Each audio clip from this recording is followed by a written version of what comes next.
మంచిది. కొన్ని మాటలు బైబిల్ గ్రంథంలోంచి జ్ఞాపకం చేసి నేను ముందుకు వెళ్తాను. న్యాయాధిపతుల గ్రంథం 7వ అధ్యాయం 13వ వచనం. గిద్యోను వచ్చినప్పుడు ఒకడు తాను కనిన కలను తన చెలికానికి వివరించి చూడెను. ఎట్లనగా, నేను ఒక కల కంటిని, అదేమనగా యవల రొట్టె ఒకటి మిద్యానీయుల దండులోనికి దొర్లి ఒక గుడారమును దానిని పడగొట్టి తలక్రిందు చేసినప్పుడు ఆ గుడారము పడిపోయెను అని చెప్పాను. చిన్న ప్రార్థన చేస్తాను చదవబడిన వాక్యం కొరకు. పరిశుద్ధుడా, ప్రేమ కలిగిన మా తండ్రి, నీ దయగల నామానికి స్తోత్రాలు చెల్లిస్తూ ఉన్నాను. బైబిల్ గ్రంథంలోంచి నాయన ఒక మాట మేము చదువుకున్నాము. నీ పరిశుద్ధ లేఖనంలో నుంచి మీరు మాట్లాడి మమ్మల్ని బలపరచమని ప్రార్థిస్తూ ఉన్నాను. వాక్యమైన దేవ, మీరే మీ కృపను, మీ సన్నిధిని, మీ సమాధానం అనుగ్రహించి బలపరచమని, చేరి వచ్చినటువంటి నాతో మాతో మీరు మాట్లాడమని యేసు నామమును అడిగి వేడుకొనిచున్నాను తండ్రి. ఆమేన్. ఆమేన్.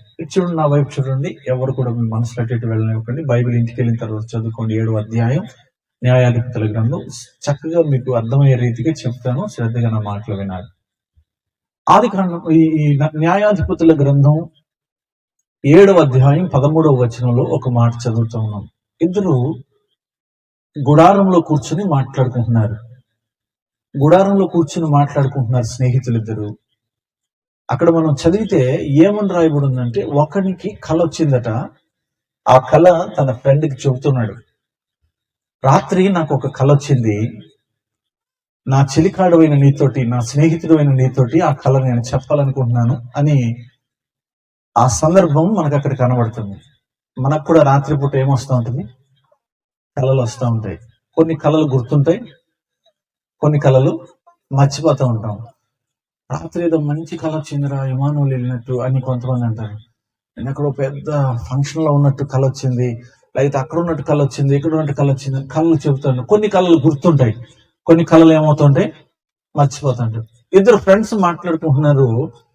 వాడు తన ఫ్రెండ్ తో చెబుతున్నాడు, ఇదిగో నాకు రాత్రి ఒక కళ వచ్చింది. ఏమిటా కళ అంటే, ఒక యవల రొట్టె దొర్లుకుంటూ వచ్చింది.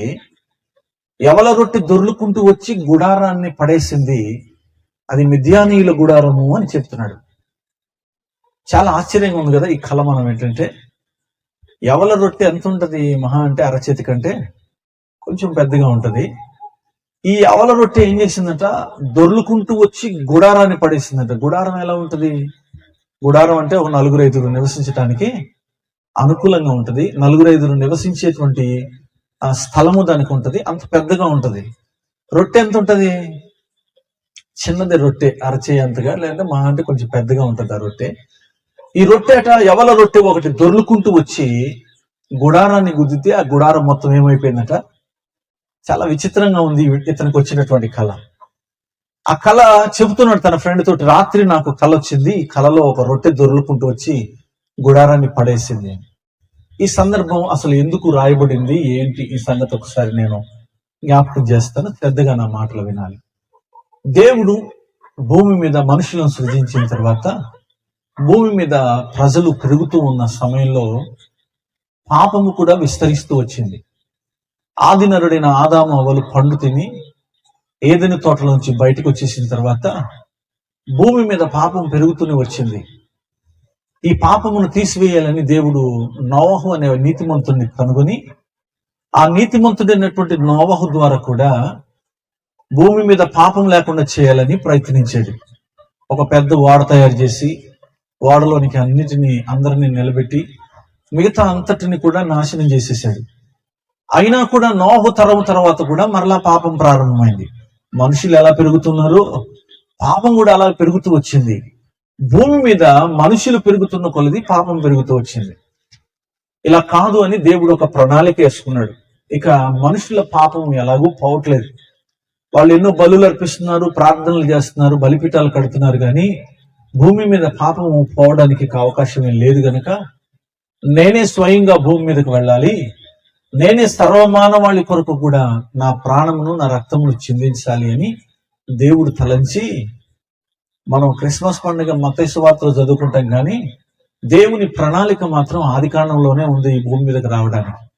దాని కొరకు ఆయన చేసిన పని ఏంటంటే, నేను ఈ భూమి మీద నాకంటూ ఒక ప్రత్యేకమైన జనాంగాన్ని తయారు చేసుకోవాలి, నాకంటూ సిద్ధపరచుకున్నటువంటి ఆ జనాంగంలో నేను వెళ్ళి పుట్టాలి అని ఆయన ఈ 12వ అధ్యాయం ఆది కాండంలో అబ్రహాము అనేటువంటి వ్యక్తిని బయటికి తీసుకొచ్చి తన ఇంటిలో నుంచి, తన బంధువుల దగ్గర నుంచి, తన స్నేహితుల దగ్గర నుంచి బయటికి తీసుకొచ్చి అబ్రహామును ఆశీర్వదించి, అబ్రహామునకు 100 సంవత్సరాల వయసు ఉన్నప్పుడు ఒక కుమారుడినిచ్చి, ఆ కుమారుడి ద్వారా ఒక విస్తారమైనటువంటి సంతానాన్ని, సైన్యాన్ని, లేకపోతే తన కొరకు ఒక జనాంగాన్ని సిద్ధపరచాలని దేవుడు తలంచి ఏర్పాటు చేశాడు. చేతులెత్తి దేవునికి స్తోత్రం చెబుదాం.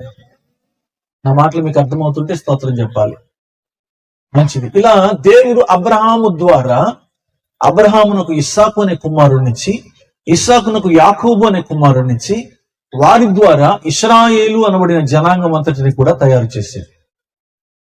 ఇశ్రాయేలు ప్రజలందరూ కూడా దేవుని ప్రజలుగా పిలువబడ్డారు.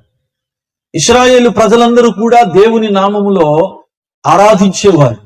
ఇశ్రాయేలీలందరూ కూడా దేవుని ప్రజలుగా పిలువబడ్డారు. అంత మాత్రమే కాదు, దేవుడు పలుమార్లు వారి గురించి చెప్పిన మాట ఏంటంటే, వాళ్ళు నా ప్రజలు, నా జనులు, వాళ్ళు, వారిని నేను ప్రేమిస్తున్నాను, వారిని నేను కోరుకున్నటువంటి జనాంగము, వారిని నిశ్చయముగా నేను ఆశీర్వదిస్తాను అన్నాడు దేవుడు. అలాగే ఇశ్రాయేలీలందరినీ కూడా దేవుడు ఏం చేశాడంటే ఆశీర్వదించాడు. వారు విస్తారమైన జనాంగముగా వర్ధిల్లారు.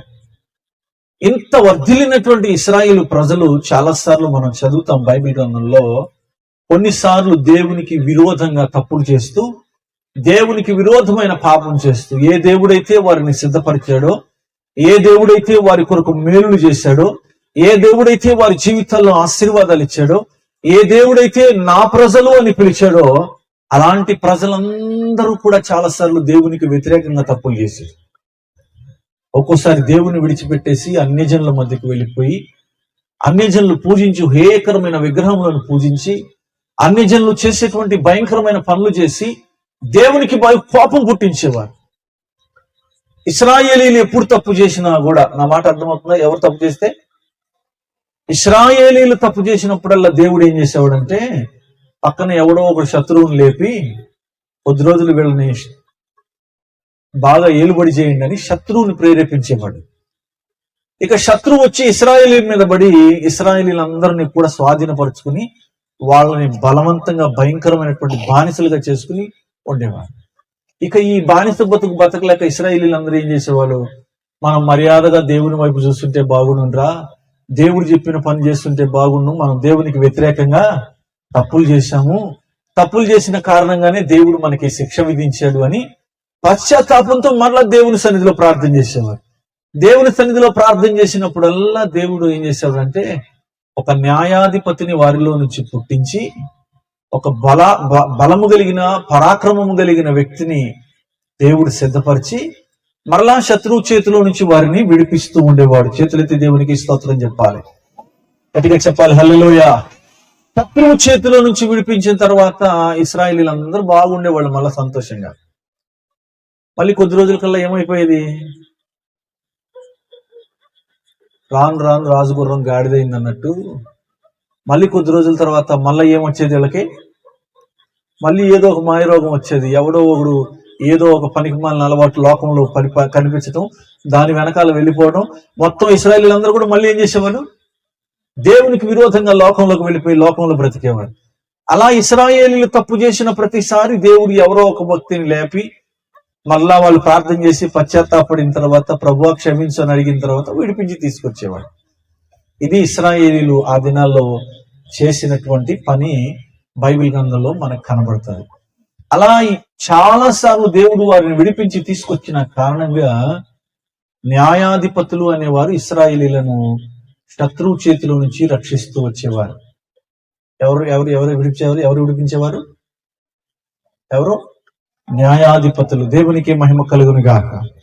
దేవుడు ఇశ్రాయేలీలకు రాజుని పెట్టలేదు మొదట, ఈ న్యాయాధిపతులు మాత్రమే ఇశ్రాయేలీలను పరిపాలన చేసేవారు.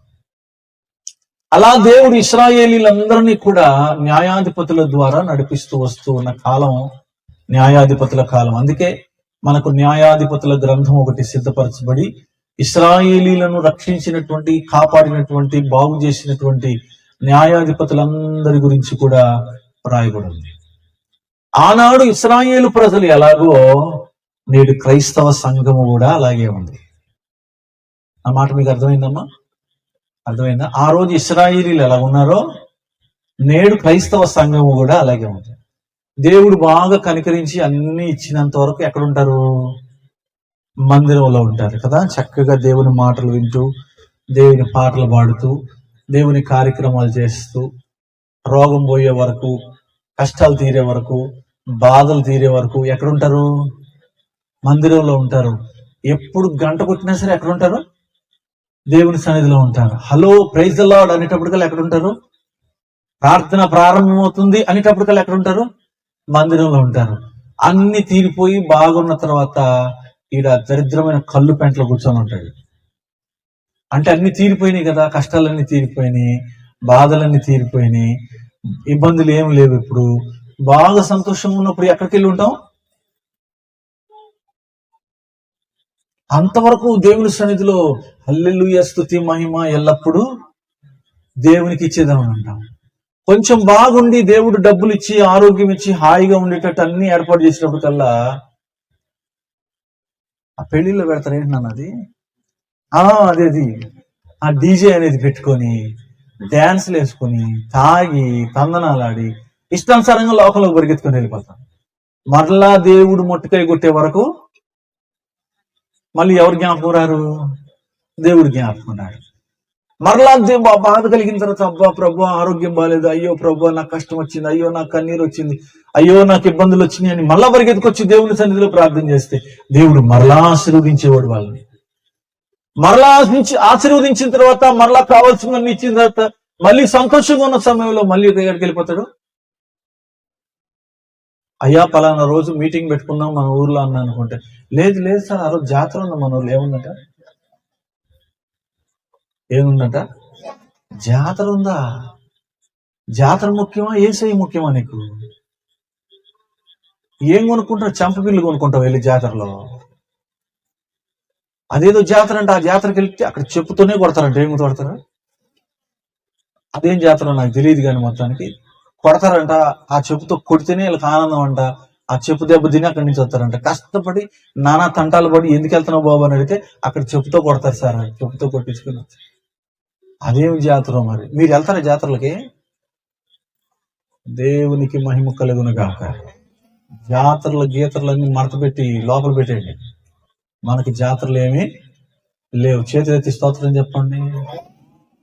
నా మాట కొంచెం బాధ అనిపించిన వాస్తవం ఇదే. దేవుని కోపము, దేవుని ఉగ్రత మనకు రాకమునిపై మనం జాగ్రత్త పడాలి.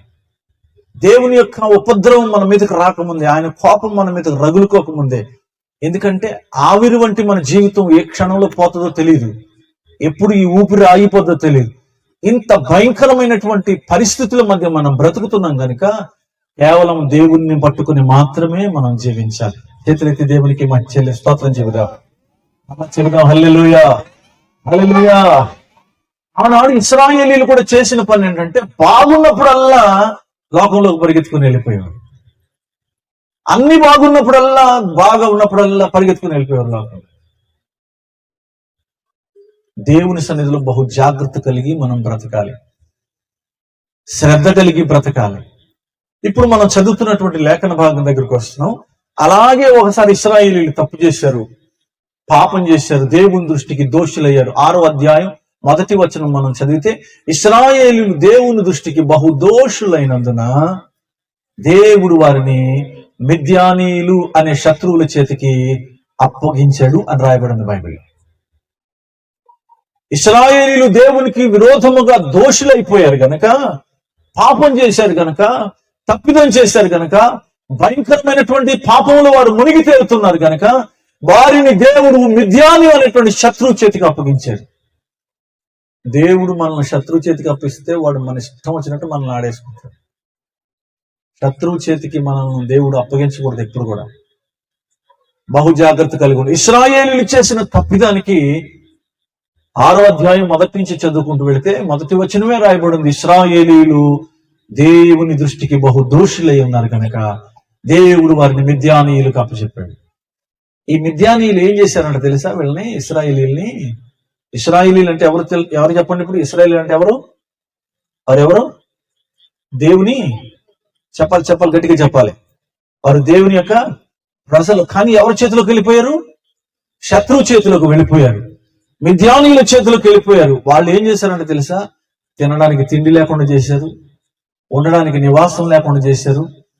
ఇశ్రాయేలీలను వాళ్ళు ఎంత కష్టపెట్టారంటే భయంకరమైనటువంటి శ్రమ పెట్టి జీవన సాధనమైన ఒక ఒంటె గాని, గొర్రె గాని, గాడిద గాని వాళ్ళ ఇళ్లలో పశు సంపద లేకుండా, వారి బ్రతుకుల్లో ఆనందం లేకుండా తరిమి కొట్టారంటే ఇశ్రాయేలీని.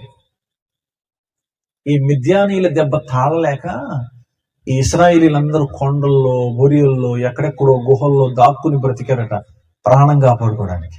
ఎవరి దెబ్బకి? అమ్మా చెప్పాలి, నిద్రబాబు చెప్పు. ఎవరి దెబ్బకి? మిద్యానీయుల దెబ్బకి. మిద్యానీయుల చేతికి ఎవరు అప్పగించారు? దేవుడే ఇశ్రాయేలీల్ని అప్పగించారు. వాళ్ళకి ఇక బ్రతకటానికి అవకాశం లేకుండా పోయింది. బాగున్నప్పుడు దేవా నువ్వు చూసుకున్నావు మమ్మల్ని, స్తోత్రం ప్రభు అంటాం మానేసి లోకంలోకి వెళ్ళి లోక సంబంధమైనవన్నీ చేసిన కారణంగా ఇశ్రాయేలీలు మిద్యాను చేతి కింద నలిగిపోయారు.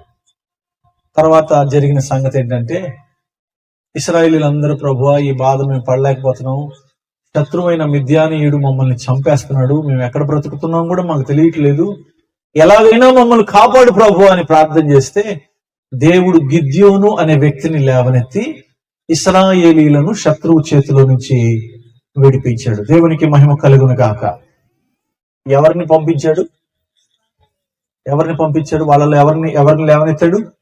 గిద్యోను అనే వ్యక్తిని. మీరు నా మాటలు బాగా వినాలి, ఎక్కడ కూడా పెట్టకండి తలంతా. చెప్పండి, ఎవరిని లేవనెత్తాడు? గిద్యోను అనే వ్యక్తిని లేవనెత్తి ఇశ్రాయేలీలందరినీ కూడా శత్రువు చేతిలో నుంచి విడిపించడానికి సిద్ధం చేశాడు. దేవుడు అన్నాడు ఈ గిద్యోనుతో ఒక మాట అన్నాడు, గిద్యోను యుద్ధం చేయగలిగిన వారందరినీ కూడా నువ్వు అక్కడ ఒక కొండ కనపడుతుంది కదా, ఆ కొండ దగ్గరికి తీసుకురా. ఆ కొండ పేరు గిలాదు కొండ దగ్గరికి తీసుకొస్తే అక్కడ ఏం చేయాలో నీతో చెప్తాను అన్నాడు. 7వ అధ్యాయం మొదటి నుంచి ఇప్పుడు చదివితే మనకు అర్థమవుతుంది. గిలాదు కొండ దగ్గరికి నా వైపు చూడండి. గిలాదు కొండ దగ్గరికి గిద్యోను యుద్ధం చేసే వాళ్ళందరినీ కూడా సమకూర్చుకున్నాడు. ఎందుకంటే ఇప్పుడు శత్రువు మీదకి ఏం చేయాలి? చెప్పాలి, ఏం చేయాలి? యుద్ధం చేయడానికి వెళ్ళాలి. శత్రువు మీద యుద్ధం చేయడానికి వెళ్ళడం కోసం గిద్యోను చాలా మందిని సమకూర్చి పెట్టుకున్నాడు, రెడీ చేసి పెట్టుకున్నాడు. గిద్యోను వెనకాల ఎంత పెద్ద సైన్యం ఉందంటే దగ్గర 33,000 మంది ఉన్నారంటే. ఎన్ని వేల మంది? మాట చెప్పాలి, ఎంతమంది ఉన్నారు? 33,000 మంది సైన్యము గిద్యోను వెనకాల నిలబడి ఉన్నారు. ఏమండి, సైన్యం నిలబడితే గిద్యోనికి ఎంత ధైర్యం కదా, ఎంత బలం ఉంటది. ఇంకా శత్రువు మీదకి యుద్ధానికి వెళ్ళిపోయి మా ఇశ్రాయేలీలందరినీ నేను విడిపించి తీసుకొచ్చేస్తాను అని అనుకుంటున్నాడు. అంతలో దేవుడు అన్నాడు, గిద్యోను ఈ గిలాదు కొండ దగ్గర 33,000 మంది కూడి వచ్చారు కదా, నాకెందుకో ఈ 33,000 మంది నీ వెనకాల ఉండే బ్యాచ్ కాదనిపిస్తుంది, వీళ్ళ మధ్యలో వెళ్ళిపోయే రకంలాగా ఉన్నారు అన్నాడు. అదేంటి ప్రభు, ఈ 33,000 మంది నా వెనకాల ఉండేవాళ్ళు, చాలా బలం నాకు, ఈ సైన్యంతోటే ఇప్పుడు నేను శత్రువు మీదకి యుద్ధానికి వెళుతున్నాను, మా ఇశ్రాయేలీలందరూ విడిపించి తెస్తాను ప్రభు అంటే నాకెందుకో డౌట్ గా ఉంది. నువ్వు ఒక పని చేయి, ఎవడు ఇంటికి వెళ్ళిపోవాలనిపిస్తే, ఎవడికి భయం వేస్తే వాడిని ఇంటికి వెళ్ళిపోమని చెప్పు అన్నాడు. గిద్యోను వెనక్కి తిరిగి అన్నాడు, 33,000 మంది సైన్యాన్ని చూసి, మీలో ఎవరికైనా ఇంటికి వెళ్ళిపోవాలనిపిస్తే, ఎక్కడికి? ఇంటికి వెళ్ళిపోవాలనిపిస్తే, మీకు ఎవరికైనా భయం అనిపిస్తే ఇంటికి వెళ్ళిపోండి అన్నాడు. అంటే గిద్యోను ఉద్దేశం ఏంటంటే ఎవడు ఇంటికి వెళ్ళడు, నా వెనకాలే నిలబడతారు అని ఎవరి ఉద్దేశం? గిద్యోను ఉద్దేశం. ఆ మాట అనేటప్పటికల్లా ఆ 33,000 మందిలో నుంచి 22,000 మంది ఇంటికి వెళ్ళిపోయారు. ఎంతమంది? మొత్తం ఎంతమంది ఉన్నారు? 33,000 మంది. ఒక చిన్న అనౌన్స్మెంట్ చేసేటప్పటికి ఎవరికి భయం వేస్తుందో ఇంటికి వెళ్ళిపోండి, ఎవరికి ఇంటి మీదకి ఆశ ఉందో ఇంటికి వెళ్ళిపోండి అని చెప్పగానే ఎంతమంది వెళ్ళిపోయారు? ఇప్పుడు ఎంతమంది మిగిలారు?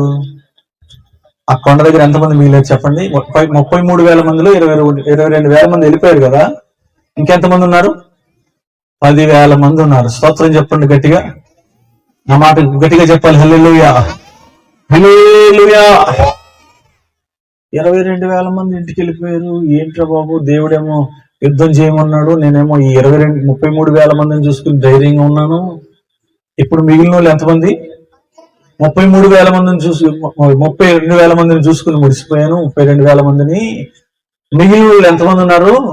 10,000 మందే ఉన్నారు. ఈ 32,000 మంది ఉండుంటే నేను గెలిచేవాడినేమో. 32,000 మందిని ఉండుంటే నేను ఎంత యుద్ధం చేసేవాడినో. 22,000 మంది ఎక్కడికి వెళ్ళిపోయారు? మన సంఘాల్లో కూడా ఇలాగే జరుగుతూ ఉంటాయి కదా చాలా సార్లు.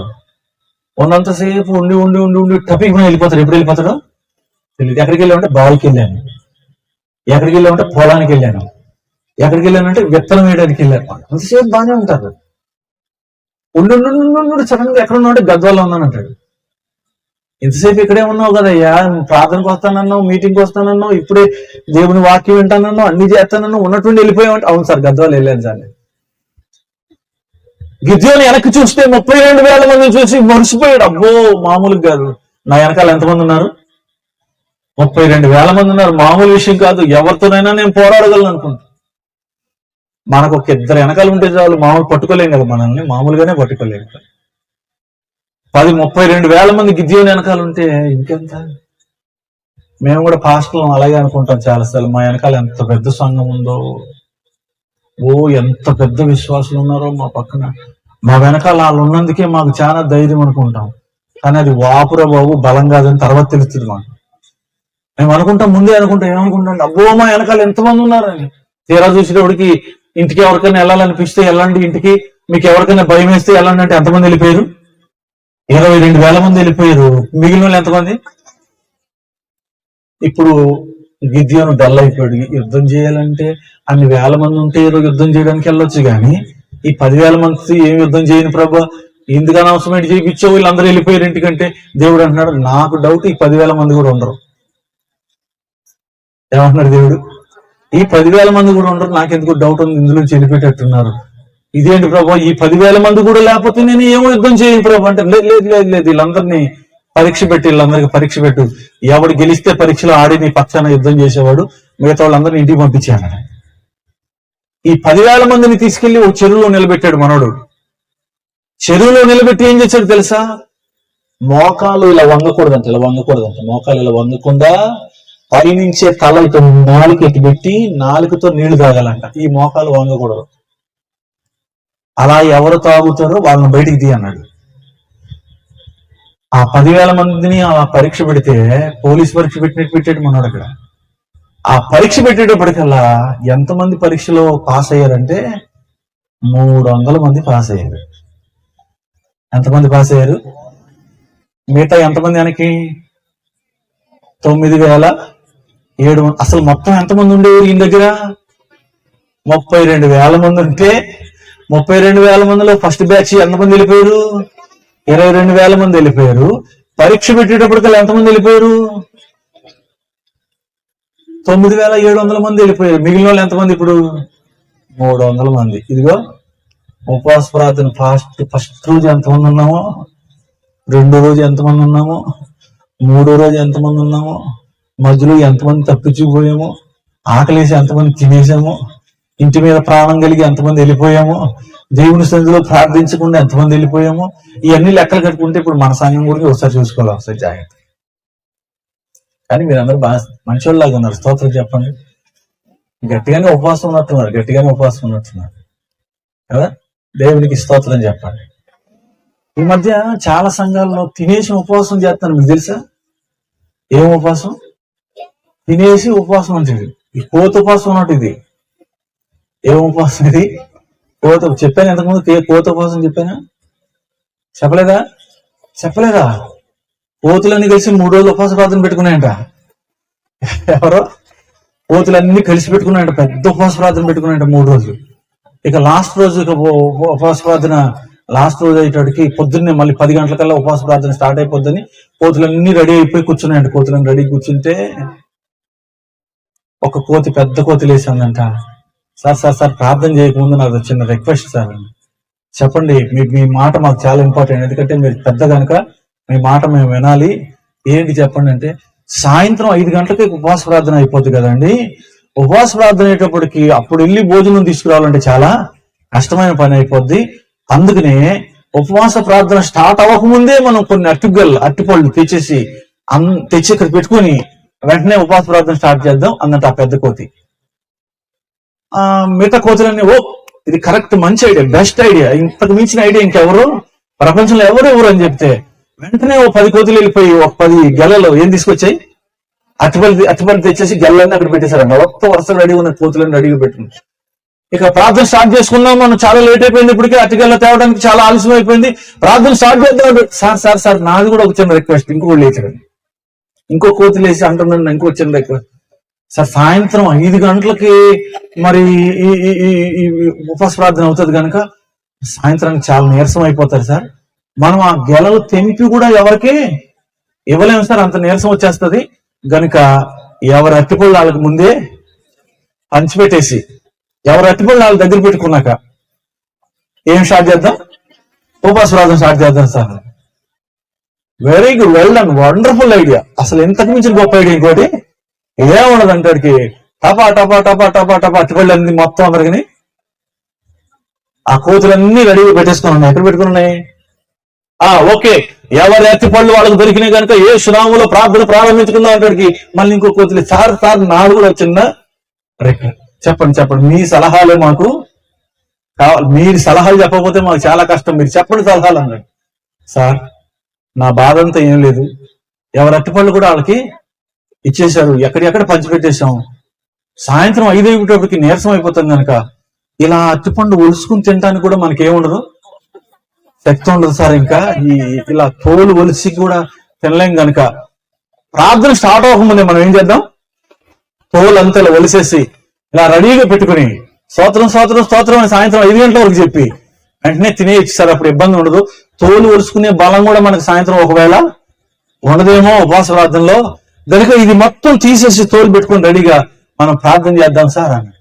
అద్భుతం, ఇంతకు మించిన ఐడియా ఇంకెవరు ఈ ప్రపంచంలో ఇవ్వలేరని ఆ పెద్ద కోతి సలహా చెప్పగానే తోలన్నీ మీరు ఊహించండి. ఒకసారి తోలు తీసిన తర్వాత కోతి దగ్గర అరటిపండు ఉంటుందా? మీరు మాట్లాడాలి, బాగా మాట్లాడాలి. మీరు ఏమైనా ఉంటుందా? ఉపవాస ప్రార్థన లేదు, ఏమి లేదు. అరే రే రే రే రే ఈ రోజే అరటిపళ్ళన్నీ తినేసాము కనుక ఈ రోజు ఉపవాస ప్రార్థన క్యాన్సిల్. మళ్ళీ ఇప్పుడు మళ్ళీ రేపు పెట్టుకుందాం, రేపు ఉందిగా రేపు పెట్టుకుందాం. మళ్ళీ రేపు సేమ్ స్టార్టింగ్ లో అరటిపళ్ళు ఎవరికాడికి పంచి పెట్టేయటం, తోలు వెలిసేసి అడిగి పెట్టుకోవడం, మళ్ళీ తినేయటం, మళ్ళీ అందరూ ఇంటికి వెళ్ళిపోతాం. మళ్ళీ ఉపవాసం. అలాంటి ఉపవాస ప్రార్థనలు కాదు కదా మనవి. దేవునికి స్తోత్రం, హల్లెలూయా. గట్టిగా చెప్పాలి, హల్లెలూయా హల్లెలూయా. నువ్వు చేసే ఉపవాస ప్రార్థన ఈరోజు శత్రువు చేతిలో నుంచి నిన్ను విడిపించాలి. నువ్వు చేసే ఉపవాస ప్రార్థన నీ రోగము నుంచి నిన్ను విడిపించాలి. నువ్వు చేసే ఉపవాస ప్రార్థన నీ అప్పుల సమస్య నుంచి ఈ రాత్రి నిన్ను విడిపించాలి. నువ్వు చేసే ఉపవాస ప్రార్థన ఆత్మ సంబంధముగా దేవుని సన్నిధిలో నిన్ను నిలబెట్టి తీరాలి. అది సరైన ఉపవాస ప్రార్థన. మన సంఘం కోత ఉపవాసం చేసే సంఘముగా ఉండరాదు. దేవునికి స్తోత్రం చెప్పండి. అబ్బా మర్చిపోయి టిఫిన్ చేసేసాను అన్న ఈరోజు, అస్సలు ఉపవాసం ఉండాలనుకున్నాం కానీ కుదరదు. అయ్యయ్య అంత పని అయిపోయింది. ఒరే నువ్వన్నా చెప్పొచ్చు కదా, ఇడ్లీ తినేటప్పుడు చెప్పొచ్చు కదా, నువ్వన్నా ఉపవాసం తిన, ఉపవాసం ఎన్ని డైలాగులు చెప్తున్నా తినేశాక. ఒక సమర్పణ నీ దగ్గర ఉండాలి. ప్రభువా ఈరోజు ఉపవాసం ఉన్నా, నా శరీరాన్ని నలగొడతాను. నీ ఉపవాస ప్రార్థన నీ శరీరాన్ని నీ స్వాధీనంలోకి తెస్తుంది. నీ శరీరం నలిగిపోద్ది. ఆకలితో నలుపు మంట పెట్టు, శరీర కోరికలు చచ్చిపోతాయి, శరీర సంబంధమైన ఆశలు చచ్చిపోతాయి, వైరాగ్యం నీ శరీరంలో ప్రారంభించబడుద్ది. ఇక ఏ విధమైనటువంటి కోరికలు ఆశలు ఉండవు నీ శరీరానికి. అలా జరగాలి అంటే ఉపవాసమే దేవునికి మహిమ కలుగును కాక. చెప్పాలి బిగ్గరగా హల్లెలూయా, అలా చెప్పాలి హల్లెలూయా.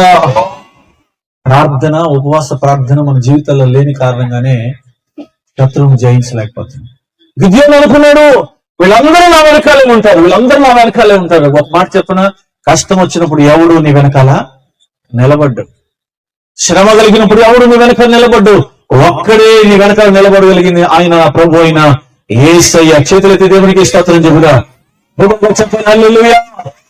నీకు అవమానం కలిగినప్పుడు, కన్నీరు వచ్చినప్పుడు, నీకు దుఃఖం కలిగినప్పుడు, నువ్వు భయంకరమైన శ్రమ అనుభవిస్తున్నప్పుడు, అప్పుల బాధ చేత అల్లాడిపోతున్నప్పుడు, అవమానం చేత కృంగిపోతున్నప్పుడు మనుషులు ఎవరు నీ పక్షాన్ని నిలబడరు, దేవుడు మాత్రమే నిలబడతాడు. ఆయన మాట్లాడాలన్నా, ఆయన కార్యం చేయాలన్నా ఉపవాస ప్రార్థన ఒక్కటే మన జీవితాలకు ఆధారం. దేవుని సన్నిధిలో వాళ్ళందరినీ చూసుకుని గిద్యోను అనుకున్నాడు, 32,000 మంది నా పక్కనే ఉంటారు అనుకున్నాడు. చివరికి మిగిలింది ఎంతమంది? గట్టిగా చెప్పాలి, ఎంతమంది మిగిలారు? 300 మంది. దేవుడు అంటున్నాడు, 32,000 మంది అక్కర్లేదా, ఈ 300 మంది నీ పక్షాన చాలు యుద్ధం చేయడానికి అన్నాడు దేవుడు. ఆ 300 మందిని ఎంట పెట్టుకుని గిద్యోను యుద్ధానికి వెళ్తున్నాడు. ఎవరి మీదకి?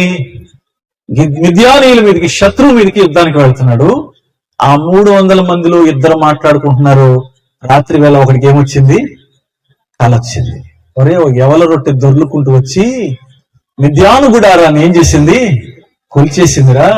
నేను రాత్రి కలలో అది చూశాను. ఆ రొట్టె దొర్లుకుంటూ రావడం ఏంటి? మిద్యానీయుల శత్రువుల గుడారం కూలిపోవడం ఏంటి?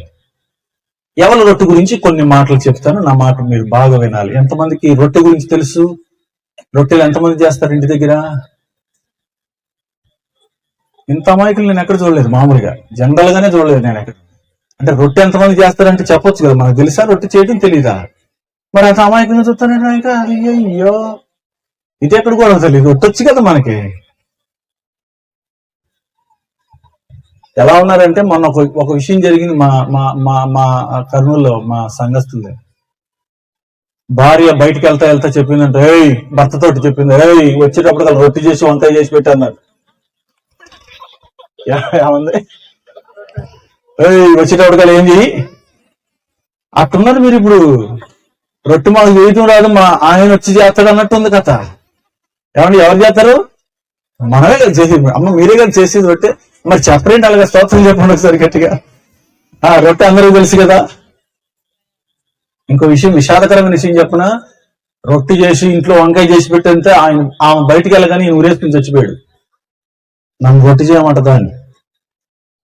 చాలా ఆశ్చర్యం లేండి. ఇంకా అది స్టోరీ ఇంకా అక్కడికి ఆపేస్తాను. మళ్ళీ చెప్ప లోపలికి ఇంకొద్దు, అది స్టోరీ అయిపోతుంది. స్తోత్రం చెప్పండి ఒకసారి గట్టిగా.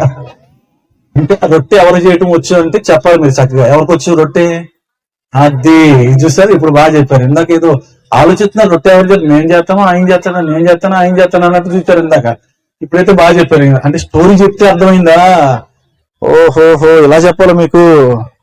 మా తల్లి బాగా చెప్పారు, బాగా అర్థమైంది మీకు. స్తోత్రం చెప్పండి ఒకసారి దగ్గరగా. ఎదుగు చెప్పాలి. హల్లెలూయా. యవల రొట్టె గురించి కొన్ని విషయాలు చెప్తాను. యవల రొట్టె ఇంతే, అరచేత అంతే ఉంటది. అయితే ఒక అంగుళం సైజు ఉంటుంది, ఇంతలా ఉంటది. ఒక అంగుళం సైజు ఉంటది. అది ఎలా ఉంటదంటే ఇలా దొర్లిస్తే కూడా దొర్లుకుంటూ వెళ్తుంది రొట్టె.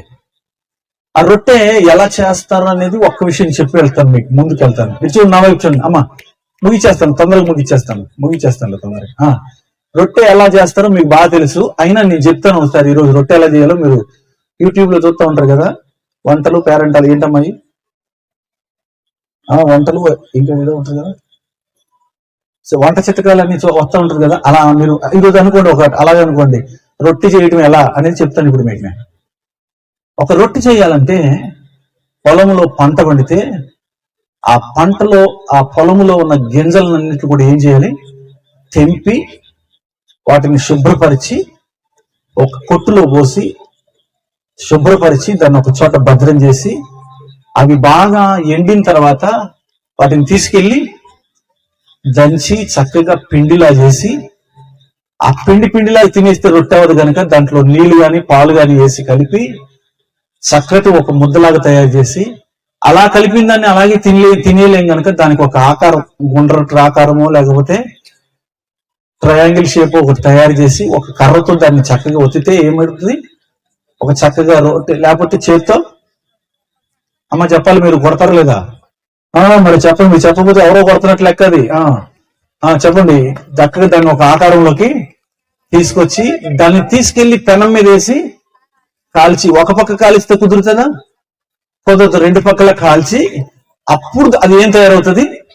రొట్టెలాగా తయారవుతుంది. దేవునికి స్తోత్రం చెప్పండి, బిగ్గరగా చెప్పాలి. హల్లెలూయా, హల్లెలూయా.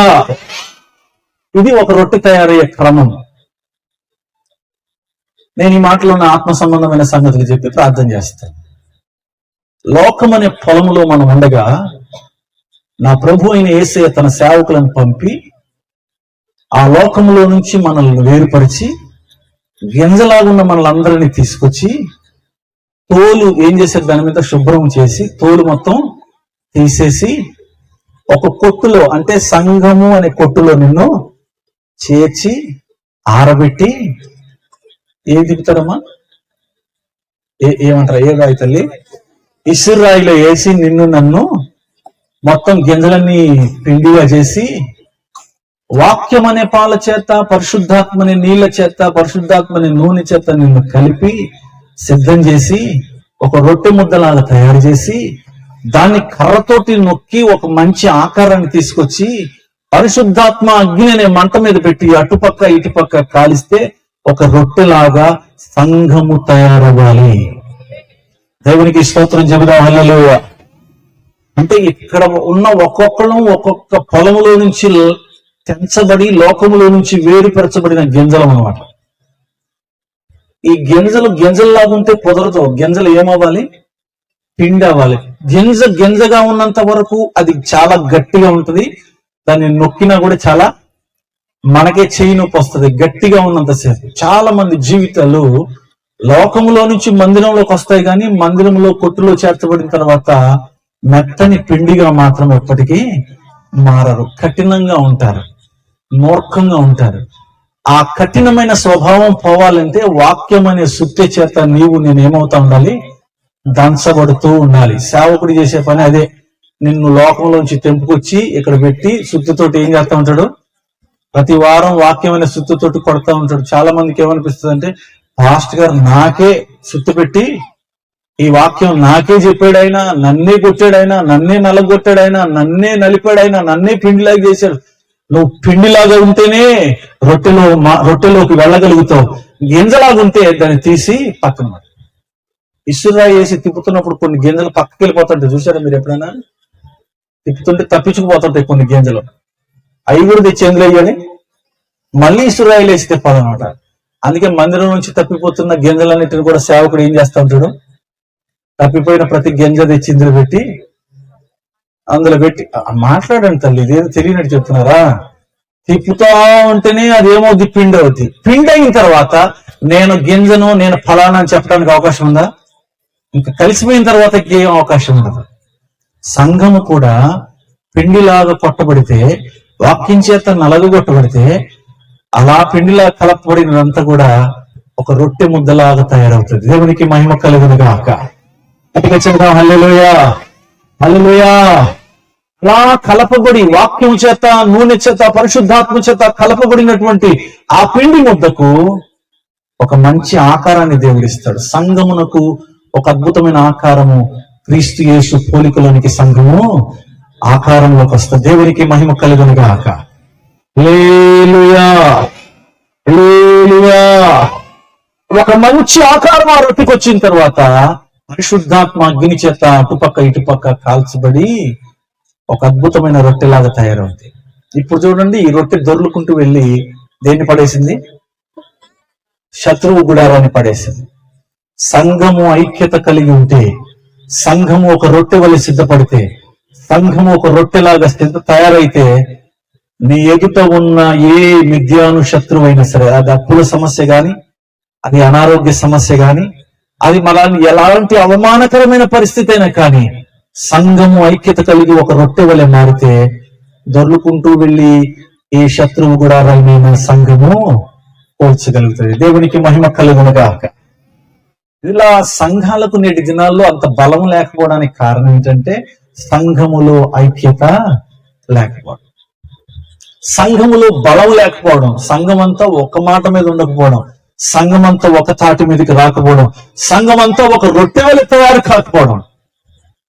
ఎప్పుడైతే ఒక సంఘము రొట్టె వలె తయారవుతుందో, ఎదుట ఉన్న ప్రతి శత్రువు గుడారాన్ని కూడా ఈ రొట్టె కూల్చి వేసినట్టుగా, రొట్టె ఎంత ఉంటుందండి, చిన్న రొట్టె, కానీ ఒక గుడారాన్నే కూల్చేసింది. మనం కొద్ది మందిమే, కొంచెము సంఘమే, కానీ శత్రువుని ఈజీగా పడగొట్టగల శక్తిని దేవుడు సంఘానికి ఇస్తాడు. చేతులెత్తి దేవునికి స్తోత్రం చెప్పాలి.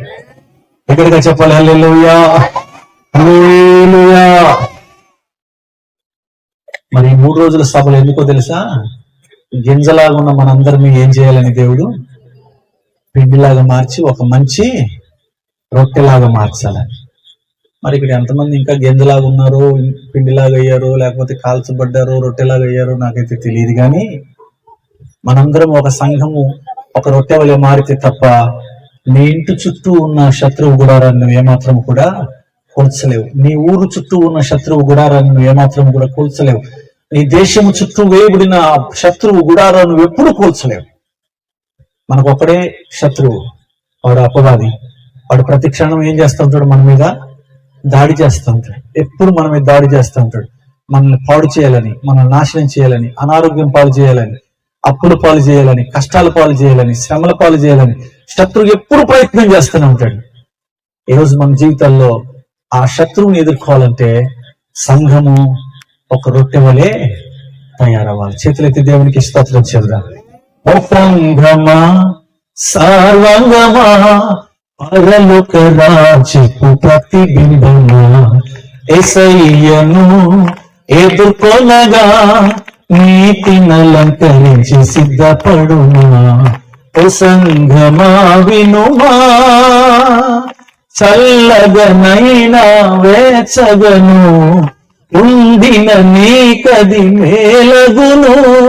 నులివేచని స్థితి నీకుండిన బయటకు వేయబడేదనేమో. చల్లగనైనా వేచగను, ఉండిన నీకది మేలగును. నులివేచని స్థితి నీకుండిన బయటకు వేయబడేదనేమో. నీ మనసు మార్చుకో, తొలి ప్రేమ కూర్చుకో. నీ మనసు మార్చుకో, తొలి ప్రేమ కూర్చుకో. ఆసక్తితో రక్షణ పొందుమా, ఆసక్తితో రక్షణ పొందుమా. సంగమా, సర్వంగమా, పరలోక రాజ్యపు ప్రతిబింబమా, యేసయ్యను ఎదుర్కొనగా నీతినలంకరించి సిద్ధపడుమా. సంగమా వినుమా, కడపటి ఊరాగనే కనురెప్పపాటున మారెదా. అడిగా మేఘాసీనుడవై నడి ఆకాశము పోగలవా. కడపటి ఊరాగనే కనురెప్పపాటున మారెదా. అడిగా మేఘాసీనుడవై నడి ఆకాశము పోగలవా. గొర్రెపిల్ల సంగమా, ఈశ్వరాజు సంగమా, గొర్రెపిల్ల సంగమా, ఈశ్వరాజు సంగమా, కొనగలవా, రాజునెదు కొనగలవా.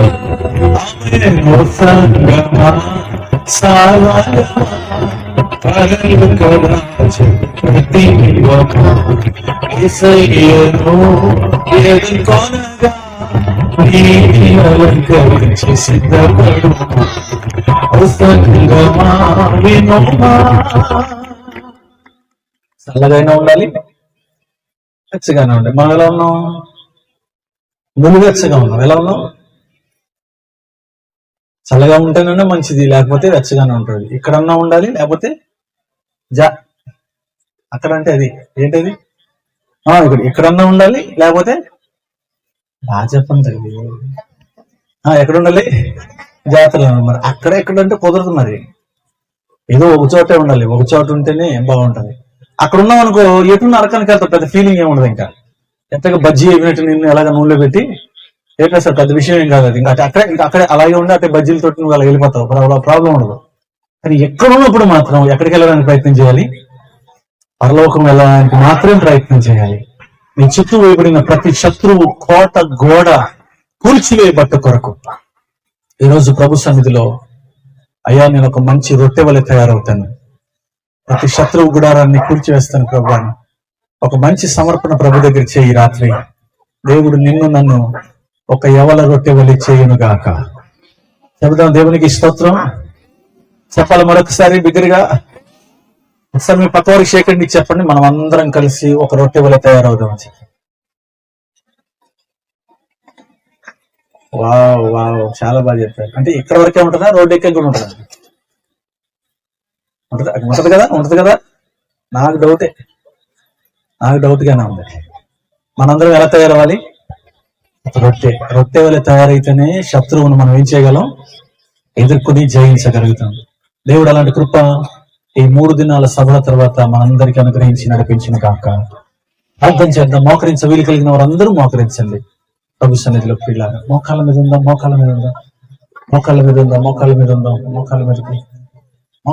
నిలబడి ఒకవేళ మీరు మోకరించలేని వారు ఎవరైనా పెద్దవాళ్ళు ఉంటే నిలబడొచ్చు కూడా మీరు దేవుని సన్నిధిలో. Praise the Lord. హల్లెలూయా. మోకరించండి. మిగతా వాళ్ళు యవన బిడ్డలందరూ మోకరించాలి. తల మీద చక్కగా ముసుగు వేసుకోవాలి. క్రమముగా ఉండాలి దేవుని సన్నిధిలో. చిన్న బిడ్డలే కదా మీరు మోకరించండి. Very good. చక్కగా తల మీద ముసుగేసుకోవాలి. Praise the Lord. హల్లెలూయా. స్తోత్రాలు తండ్రి, మీకు స్తోత్రాలు. Thank you Lord. హల్లెలూయా. చాలాసార్లు మన జీవితంలో ఓడిపోతున్నాం అనే బాధ, కృంగిపోతున్నాం కదా, చాలా పరిస్థితులను బట్టి నలిగిపోతున్నావు కదా. ప్రభు ఈరోజు అంటున్నాడు, నువ్వు ఒక రొట్టె వలె తయారైతే నా బిడ్డ శత్రువు గోడలను కూల్చేయగలవు అంటున్నాడు.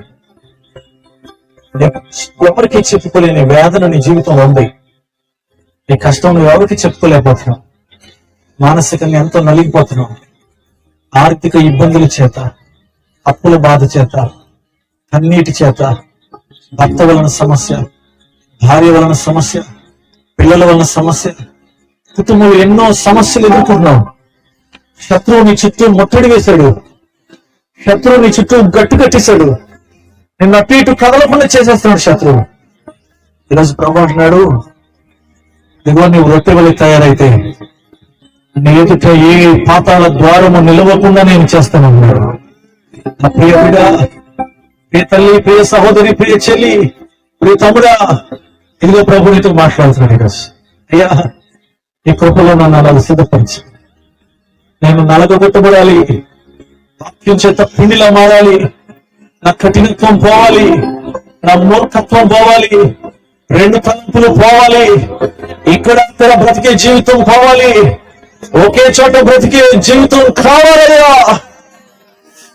ఇక్కడక్కడ బ్రతుకుతున్నాను కనుక నా జీవితంలో ఇంకా నెమ్మది లేకుండా జీవిస్తున్నా.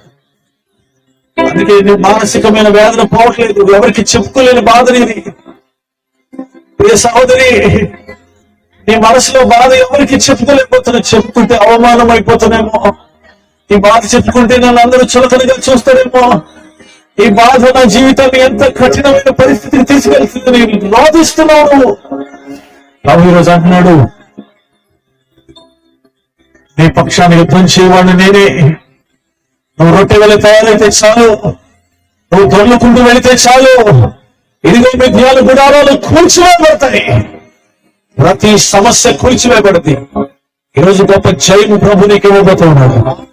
ఈ ప్రార్థనను బట్టి దేవుడు గొప్ప గెలుపు ఇవ్వబోతున్నాడు. అది కన్నీరైనా, అది దుఃఖమైనా, కఠినమైన పరిస్థితి అయినా, ఆకలి అయినా, ఎలాంటి పరిస్థితి అయినా, అవమానమైనా, నువ్వు ఎవరికి చెప్పుకోలేనికి రోగునైనా ప్రభు ఈరోజు గొప్ప కార్యం చేస్తుంది. అడుగున ప్రభు చేతులు ఎత్తి అడుగు, అయ్యా 3 రోజుల ఉపవాస ప్రార్థన తర్వాత నా బ్రతుకు మారాలయ్యా. రొట్టె వలె మారాలి తండ్రి. శత్రువు గోడలు కూర్చగలిగిన శక్తిమంతుడిగా నేను మారాలయ్యా. ఆ వెనక ఎంతో మంది ఉన్నారు అనుకున్నాను, కానీ ఎవరు లేరు ప్రభు. నన్ను ఆదరిస్తారనుకున్నాను, నా బాధ తీరుస్తారనుకున్నాను, నా కఠినమైన బాధ తీరుస్తారనుకున్నాను. ఎవరు తెలుసలేదయ్యా. అర్థం చేసుకోయ్యా. Thank you Lord. Thank you Lord. Hallelujah. Hallelujah. Hallelujah. స్తోత్రం. అసమానుడైన వాడు అవమానం పరచడు నిన్ను. ఓటమి ఎరుగని మన దేవుడు ఓడిపోనివాడు నేను.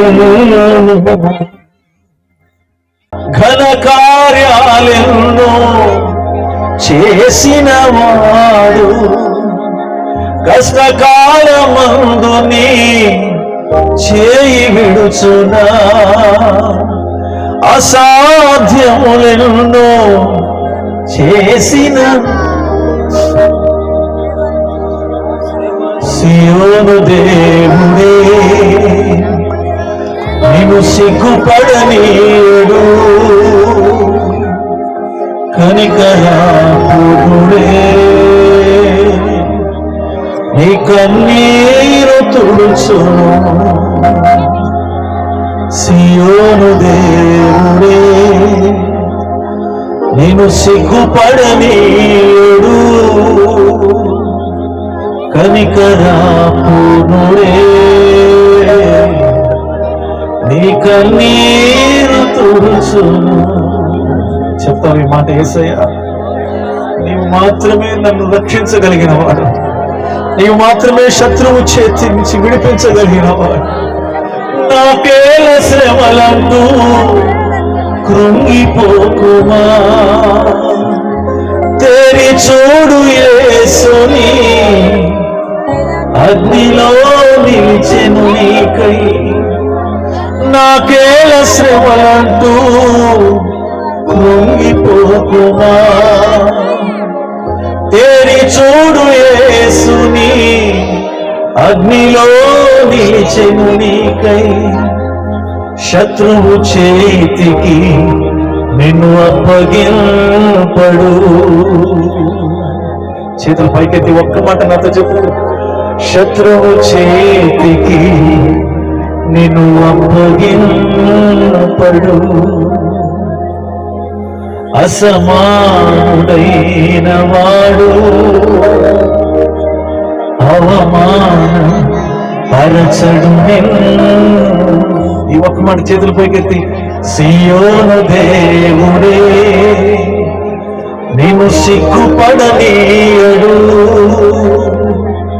కనికరా పూర్ణుడే నీ కన్నీరు తుడుచును. ఎవరు తుడవలేరు నీ కన్నీరు, యేసయ్య మాత్రమే. ఎలుగెత్తి ఒక్కసారి నోరు తెరిచి బిగ్గరగా చేతులు పైకెత్తి ప్రభువునయ్యా, నీవు మాత్రమే ఈ సాతాను గోడలను కూర్చగలవు, నీవు మాత్రమే నా చుట్టూ ఉన్న సమస్యలు తొలగించగలవాడము, నీవు మాత్రమే విడుదలవ్వగలవాడు తండ్రి.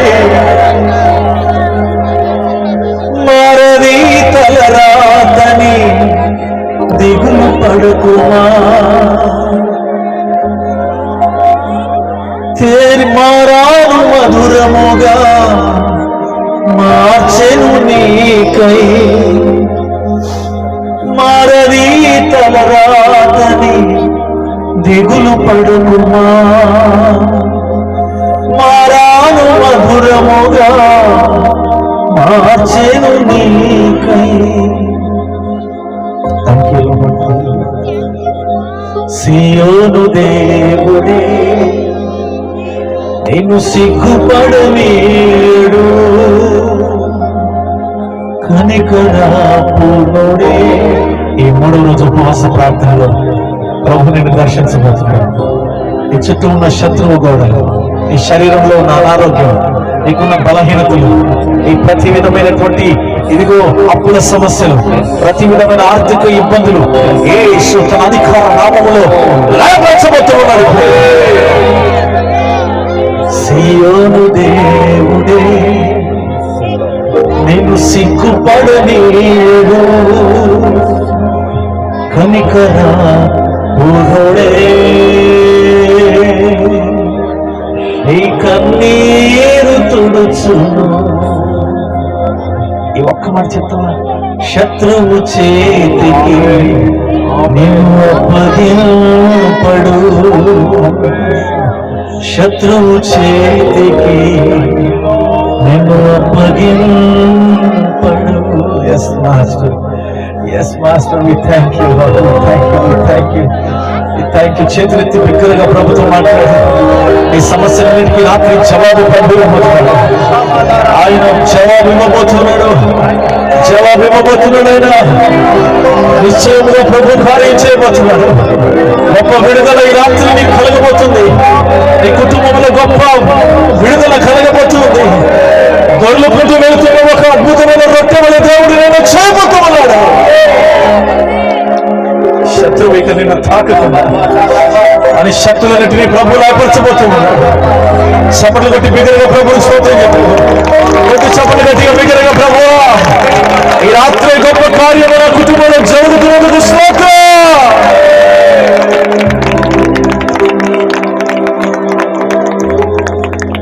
కనికర పూర్ణుడే నీ కన్నీరు తుడుచును. కనికర పూర్ణుడే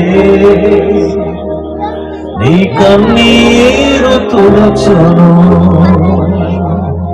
ప్రైజ్ ది లార్డ్. హల్లెలూయా. ప్రార్థన చేయండి.